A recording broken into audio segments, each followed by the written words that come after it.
ভরপুর এই তালের মৌসুমে তাল দিয়ে যদি ইউনিক কোনো রেসিপি ট্রাই করতে চান তাহলে আজকের রেসিপি আপনার জন্য একদমই ইউনিকভাবে দেখানোর চেষ্টা করেছি। এটা দেখতে যেমন লোভনীয়, খেতে কিন্তু তার থেকে অনেক বেশি মজার হয়েছিল। হ্যালো, আসসালামু আলাইকুম। আই হোপ সকলে অনেক বেশি ভালো আছেন। আল্লাহর রহমতে আমি অনেক বেশি ভালো। কে কোথা থেকে আমার ফুল ভিডিওটা দেখতেছেন অবশ্যই কমেন্টে জানাবেন। হঠাৎ করে যদি কোনো মেহমান বাসায় আসে আর যদি ফ্রিজের মধ্যে তাল থাকে তাহলে তো কোনো কথাই নেই, 10 থেকে 15 মিনিটের মধ্যে এই রেসিপিটা বানিয়ে দিতে পারেন। এত বেশি লোভনীয় যে আপনার প্রশংসা করতে বাধ্য হবে আর বারবার রেসিপি জানতে চাইবে কিভাবে আপনি বানিয়েছেন। প্রথমেই আমি চুলার উপরে একটা ফ্রাই প্যান বসায় দিয়েছি। এখানে পরিমাণ মতো তরল দুধ নিয়েছি আর সুন্দর একটা ঘ্রাণের জন্য সাদা ফল দিয়েছি। তারপর এখানে অ্যাড করে দিলাম তালের পিউরি। তারপর সবগুলো উপকরণ খুব ভালোভাবে মিক্সড করে চুলার জালটা আমি অনেকটাই বাড়িয়ে দিব, তাহলে কিন্তু তালের পিউরির এই পুরটা খুব দ্রুত ঘন হয়ে যাবে। আর একটু ঘন হয়ে গেলে এখানে আমি দিয়ে দিলাম গুঁড়ো দুধ। গুঁড়ো দুধের পরিমাণটা বাড়িয়ে দেওয়ার চেষ্টা করবেন, তাহলে কিন্তু খেতে অনেক বেশি ভালো লাগবে।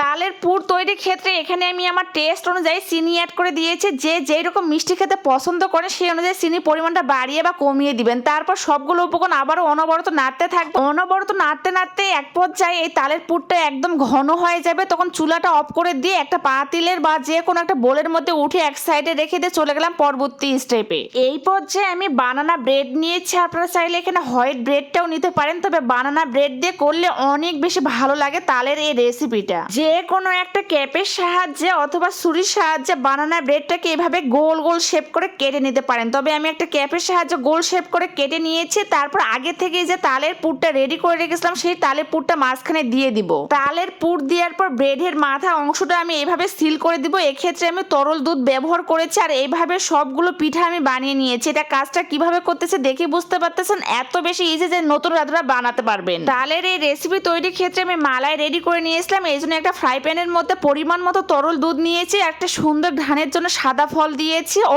1 থেকে 2 টেবিল চামচ দিয়েছিলাম তালের পিউরি। মালাই তৈরির ক্ষেত্রে আমি আমার টেস্ট অনুযায়ী এখানে লাল চিনি অ্যাড করে দিয়েছি। যে যেই রকম মিষ্টি খেতে পছন্দ করেন সেই অনুযায়ী মিষ্টি পরিমাণটা বাড়িয়ে বা কমিয়ে দিতে পারেন। এই পর্যায়ে সবগুলো উপকরণ ভালোভাবে মিক্সড করে 5 থেকে 7 মিনিট জাল দিলে তৈরি হয়ে গেল মালাই। আর মালাই তৈরির ক্ষেত্রে একদমই ঝামেলা নাই। এভাবে মালাই তৈরি করে যে কোনো ডেজার্ট তৈরি করে দেখবেন অনেক বেশি মজার লাগে খেতে। ভরপুর তালের এই মৌসুমে তাল শেষ হওয়ার আগে অবশ্যই তালের এই ইউনিক পিঠাটা বানিয়ে দেখতে পারেন। এত বেশি মজার দেখতে আর খেতে হয় অসাধারণ। যে দেখবে আর খাবে সে কিন্তু আপনার প্রশংসায় পঞ্চমুখ হবে। তালের এই পিঠাগুলো আমি সার্ভিং ডিশের মধ্যে সুন্দর করে সাজিয়ে নিয়েছিলাম। তারপর উপরের দিক থেকে তালের এই মালাইটা দিয়েছি। তারপর আমি এখানে কিশমিশ দিয়ে সাজিয়ে নিয়েছি। তালের এই ডেজার্টটা আপনি নর্মাল ফ্রিজে আধা ঘন্টা রাখতে পারেন, তাহলে কিন্তু অনেক বেশি মজা লাগবে। ঠান্ডা ঠান্ডা এই ডেজার্টটা গরমের মধ্যে কলিজা প্রাণ জুড়িয়ে দেওয়ার মতো একদম রেসিপি। আজকের এই তালের ইউনিক রেসিপি যদি কারো কাছে ভালো লাগে তাহলে অবশ্যই ভিডিওটা বেশি বেশি করে শেয়ার করে পেজের পাশেই থাকবেন।